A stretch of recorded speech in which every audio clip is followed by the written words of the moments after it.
Es de noche y un auto atraviesa la calle desierta a estas horas. Solo se escucha el motor. A lo lejos, un ambiente de fiesta. Pero la música suena cada vez más fuerte. Tania le agradece al conductor y baja del auto.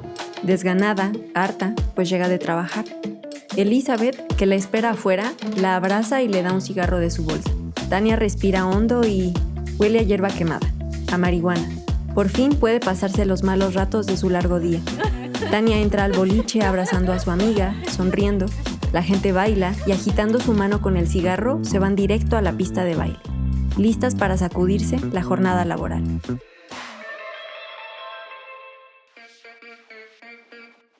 Yo soy Julián Llano y esto es Mujeres Psicoactivas, una producción de Antifaz e Instituto RIA. Este podcast comparte experiencias sobre el consumo de sustancias psicoactivas a través de historias de mujeres latinoamericanas. El contenido no es una apología al consumo, sino experiencias personales basadas en autocuidado, reducción de riesgos y gestión de placeres.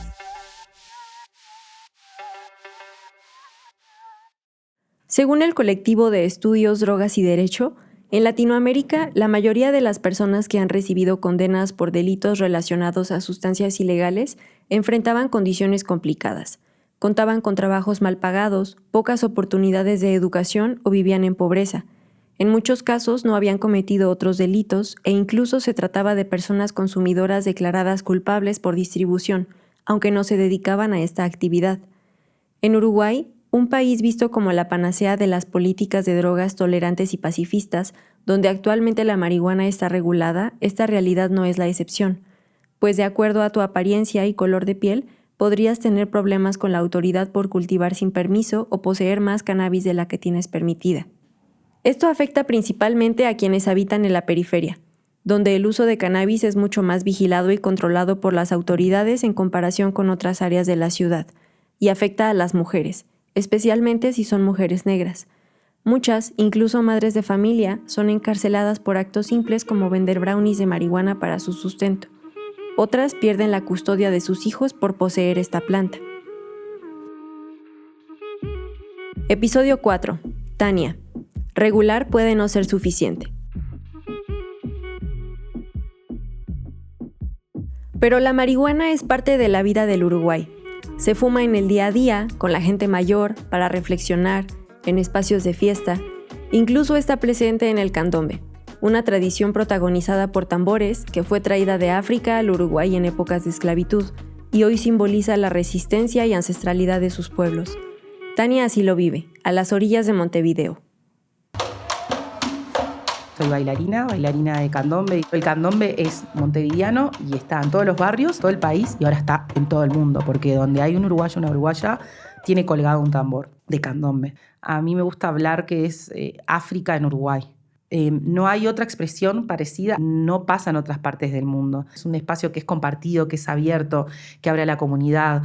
No es solo, lo practican solo las personas afrodescendientes, es un espacio de encuentro, de consumo de sustancias, de consumo de alcohol, de marihuana. Entonces es como un espacio también de esparcimiento, de libertad para muchas personas. Surge en Montevideo también como un mecanismo de resistencia, de resiliencia. Se concentraron históricamente 3 o 4 barrios, sobre todo de la costa de Montevideo, Ciudad Vieja, que es mi barrio, Barrio Sur y Palermo, y el barrio Cordón, que es donde además también hemos vivido las comunidades negras montevideanas, que después, por políticas de expulsión, sobre todo en dictadura en los años 70, ha habido una expansión y una llegada también de la población afro a las periferias de Montevideo. Yo me crié en el barrio Ciudad Vieja, Aduana. Es el barrio que está caracterizado porque fue puerto de entrada de personas esclavizadas en Montevideo. Tiene históricamente una tradición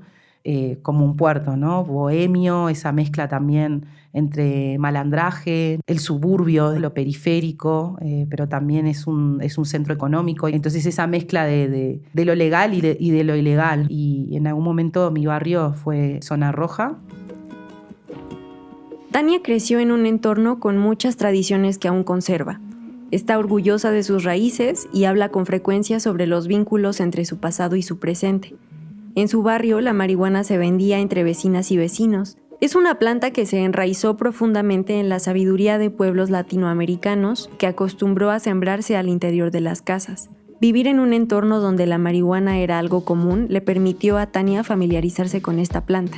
Consumo marihuana, de hecho soy autocultivadora, la consumo de uso diario. Y tengo una conexión como también muy amorosa con ella en esto de, al tener que plantarla, ver todo el proceso desde la semilla, cómo va creciendo. Y estoy convencida, como muchos seres humanos, porque es parte de la historia de la humanidad, que el uso de las sustancias también abren otros canales de comunicación. Y eso es lo que a mí me gusta también de experimentar. Con mi abuela me he encontrado hablando sobre cannabis para que lo use para su salud y ahora va a iniciar también a usarlo porque para ella también eso era droga.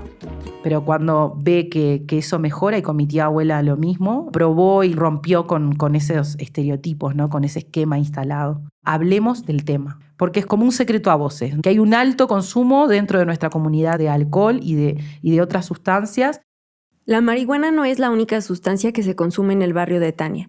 También es popular la pasta a base de cocaína, conocida como paco en los países sudamericanos.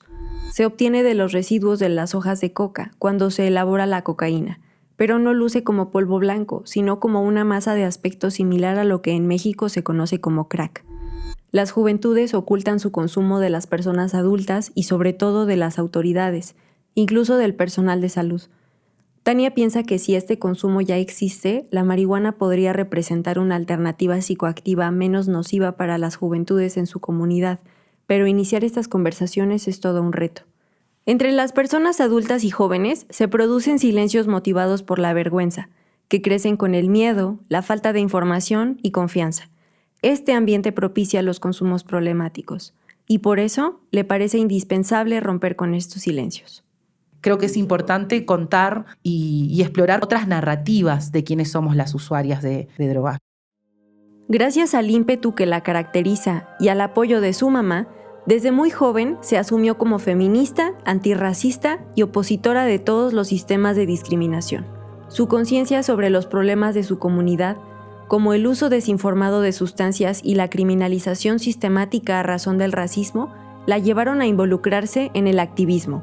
Cuando arranqué el activismo, decidí dedicar mi vida a esto. Desde muy pequeña, a partir también de la crianza que tuve en mi casa, con mi mamá, con mi hermana, tuve conciencia de género, racial y de clase, de la conexión también con mis propios contextos, de mi propia familia, contextos de pobreza, de vulnerabilidad. Siempre tuve ese perfil un poco más de líder, ya más fuerte en el liceo, digamos, en la secundaria y sobre todo en el bachillerato. Y en la universidad continué con la militancia estudiantil dentro de los centros de estudiantes, pero esos espacios también me resultaban muy hostiles como mujer negra. De hecho, viví situaciones también de acoso y de exposición muy dura, muy fea, muy rancia. Tania enfrentaba una gran carga de prejuicios. Por un lado, el sexismo que cuestionaba su autoridad y su capacidad. Por otro lado, el racismo que la hería con estereotipos negativos sobre su identidad. Y si esto no fuera suficiente, recibía críticas relacionadas a su postura ante el consumo de sustancias como la cannabis. La criminalización de esta planta era desproporcionada, y cuestionar su prohibición añadió a la vida de Tania otra capa de estigma. Esta etapa habría sido insufrible de no ser por las misangas, su colectiva de referencia y principal grupo de activismo y amistad. Tania fundó las misangas junto a su amiga Elizabeth en el 2006, en una noche de hartazgo.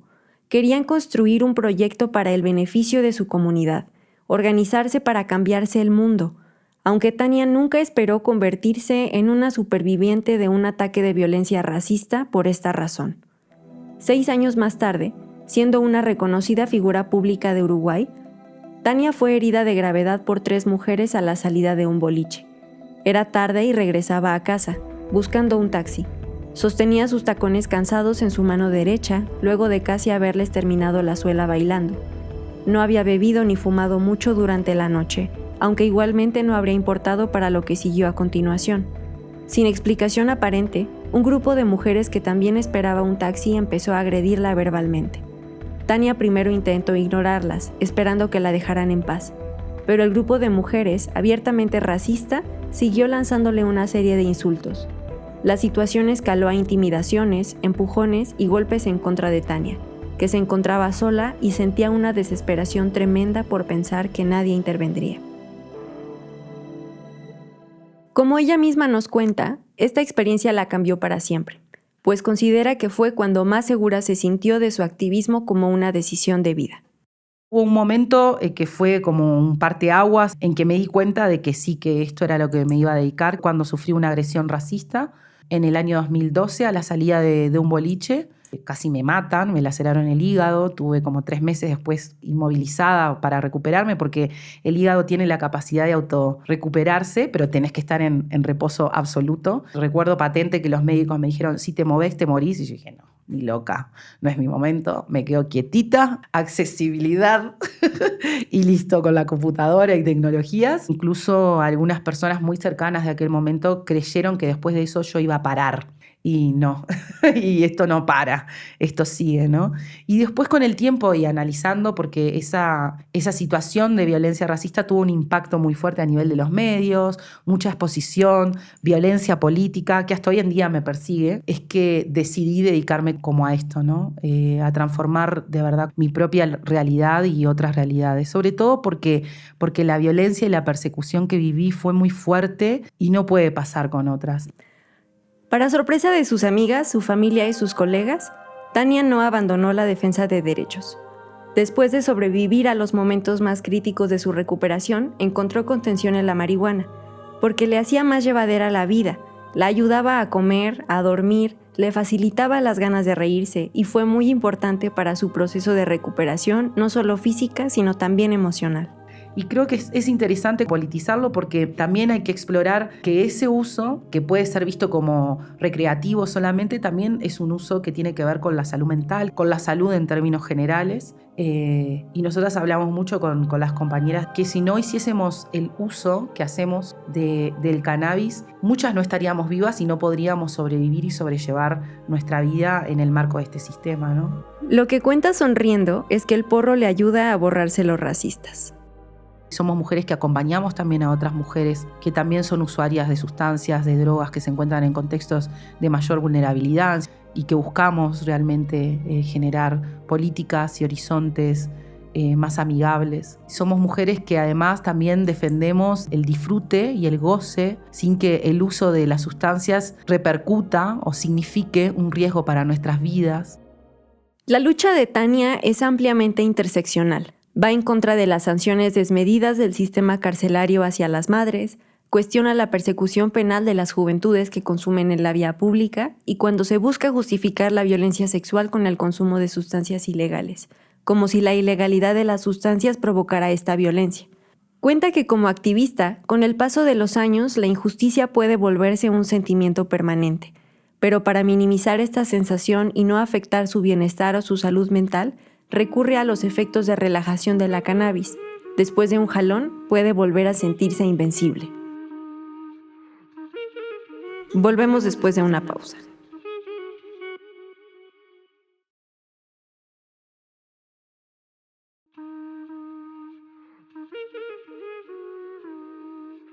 Tania es una mujer que, a pesar de vivir un ataque racista, continúa en la lucha por los derechos. El racismo y el sexismo no son los únicos problemas que enfrenta como mujer afro-uruguaya, sino que a consecuencia de su consumo de sustancias se ha visto afectada por un sinfín de estigmas y prejuicios.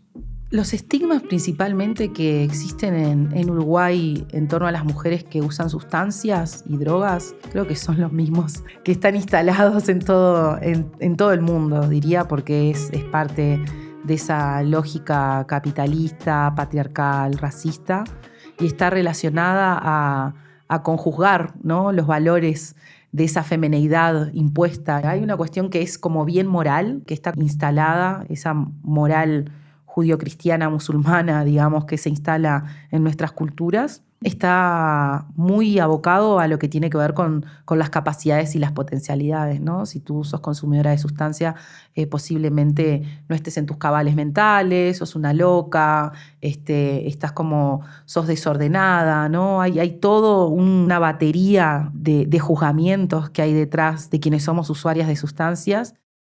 Los ataques racistas son una forma de intimidación y control conocida, que busca silenciar a quienes luchan contra una opresión estructural, pero Tania no cedió a este objetivo.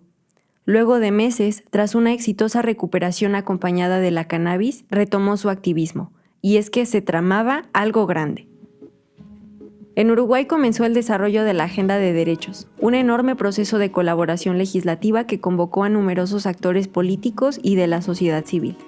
Se hablaba sobre legislar en torno al aborto, las cuotas políticas para personas afrodescendientes, el matrimonio igualitario, la ley de salud mental y la regulación de la marihuana por el Estado. Era descomunal para Uruguay y reunió a Tania y a las misangas para trabajar en ello.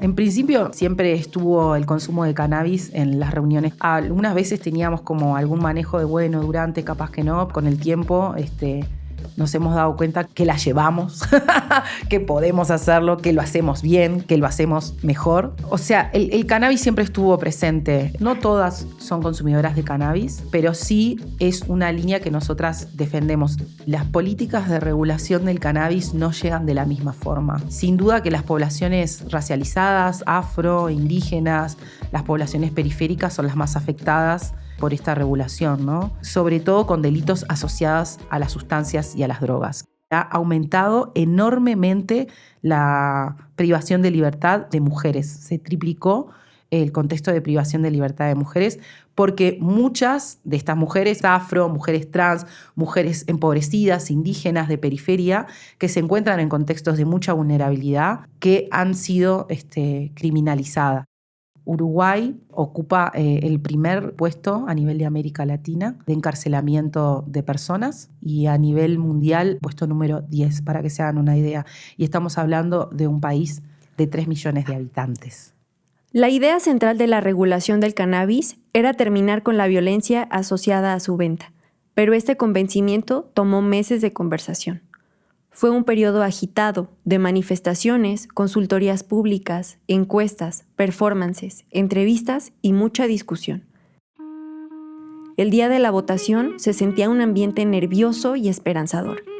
Las personas estaban atentas a los medios que seguían el debate político y este se replicaba al interior de las familias. El resultado de la discusión colectiva se definiría en cuestión de horas. Desde la mañana y hasta la tarde, el cabildeo no cesó. Muchos de los temas contenidos en la agenda resultaban polémicos y demasiado progresistas. Para algunos sectores conservadores, las discusiones eran incluso irresponsables. Para muchas otras personas, como Tania, las rupturas de esos silencios eran definitivamente necesarias. Al final del día, resultaba imposible ignorar que existía un contexto moral que anteponía prohibir y perseguir por encima de las personas. Y aunque muchas conversaciones se quedaron por continuar o resolver, para las 10:35 de la noche del 10 de diciembre de 2013 se marcaba un hito en la política global. Regresamos a Uruguay, a Montevideo. El Senado acaba de aprobar la iniciativa. Ha pasado con 50 votos a favor, todos de este partido, y 46 toda la oposición en contra. Su aprobación en el Parlamento convirtió a la República de Uruguay en el primer país de América Latina. Uruguay había hecho historia. Era el primer país en permitir el uso regulado de la marihuana. Pero como reflexiona Tania, al final del día, regular puede no ser suficiente. Después de ser noticia, cuando las cámaras se fueron, los estigmas sociales hacia la planta se quedaron. Y aunque puede reconocerse que la cannabis legal que actualmente circula en el país es de mejor calidad, también continúan las detenciones arbitrarias, las extorsiones y el acoso policial hacia quienes usan cannabis. Estos actos, respaldados por grupos conservadores que se aferran a viejos paradigmas, siguen recordándonos que el cambio legal no siempre viene acompañado de un cambio social. El cannabis está regularizado. Nos cuesta decir que está despenalizado. Lo deseable que nosotras hubiésemos querido, y muchos movimientos también de liberación del cannabis queríamos que dejen a la planta en paz. Lo que ha acontecido con el activismo canábico es que ha descendido un poco a partir de la regulación. Particularmente porque ya una vez que se permitió que todo chique puede fumar marihuana tranquilo por la calle, parece que se acabó la lucha, ¿no? Y como ya he comentado, aún tenemos compañeras y compañeros presos por plantar o por vender brownies de marihuana. Participamos dentro de lo que es la marcha de la marihuana anualmente, también poniendo la perspectiva de cómo vivimos las mujeres y las diversidades negras, periféricas, e indígenas esta regulación y esta penalización, porque depende de la aportación de cara, como te traten. Una narrativa, sobre todo de los sectores conservadores, que están en contra de nuestros derechos y de nuestro desarrollo como seres humanos, con sectores odiantes de nuestras identidades. Tania insiste en que las luchas por los derechos deberían acompañarse, pues ninguna existe de manera aislada. Sabe que cuando estas luchas no se acompañan, corremos el riesgo de garantizar algunos derechos, los de las mayorías, mientras dejamos atrás a alguien más, e incluso terminamos por alinearnos a las agendas de otros grupos antiderechos. Creo que es necesario empezar a pensarnos como una América Latina con nuestra historia de vida, respetando el territorio ancestral en el cual vivimos, entendiendo cómo la colonia nos atravesó y decolonizarnos. Creo que estamos en un momento que todos los caminos de la historia de nuestra región han sido diferentes al resto del mundo, ¿no? Creo que los movimientos sociales, los movimientos emancipatorios, los feministas, antirracistas, los movimientos antipunitivistas, antiprohibicionistas, estamos en ese camino. No se puede pensar una lucha antiprohibicionista o antipunitivista sin pensar en una lucha antirracista. Sin pensar en una lucha feminista.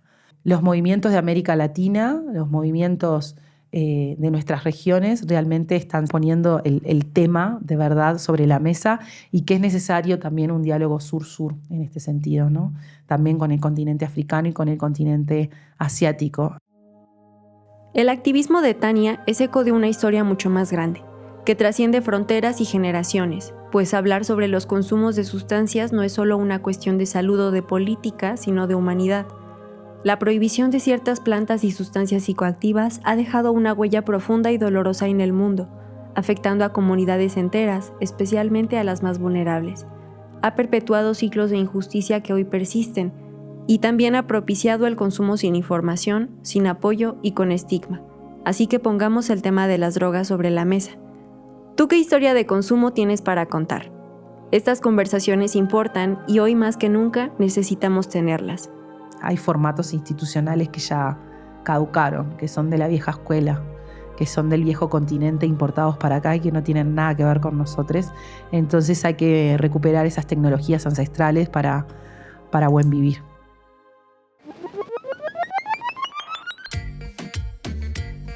Mujeres Psicoactivas es una producción de Antifaz e Instituto RIA.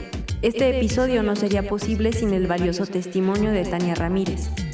Idea original, Instituto RIA. Producción ejecutiva, Creatura. Investigación, entrevista y guión, Julián Llano. Comunicación, Olga Mayoral y Paola Rodríguez.